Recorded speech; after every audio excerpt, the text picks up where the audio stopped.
ఈరోజు మొదటి పాసురమైన మార్గళి తింగళ్ పాసురం యొక్క తాత్పర్యము.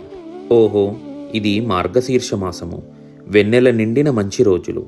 ఓ అందమైన ఆభరణములు గల పడుచులారా, ఐశ్వర్యముతో నిండిన రేపల్లెలో సంపదలతో తూలితూగుచున్న ఓ బాలికలారా, ఈ మార్గశీర్ష స్నానము చేయవలెనని సంకల్పమున్నచో రండి, ముందుకు నడవండి. ఏ విధముగు ఆపద రాకుండా కాపాడుచున్న శ్రీ నందగోవుల కుమారుడు, అందమైన కన్నులు గల యశోద యొక్క బాలసింహుడు, నీలమేఘశ్యాముడు, ఎర్ర తామరాలు పోలి కన్నులు కలవాడు, సూర్యుని వలె ప్రకాశమును, చంద్రుని వలె ఆహ్లాదమును ఈజాలిన దివ్య ముఖమండలము కలవాడు, ఆయనే నారాయణుడు. నమపేక్షించు వ్రత సాధనముకు పర అను వాద్యమును ఈయనున్నాడు. మనము వ్రతము చేయుటను చూచి లోకులందరూ సంతోషించినట్లు మీరందరూ వచ్చి ఈ వ్రతంలో చేరుడు.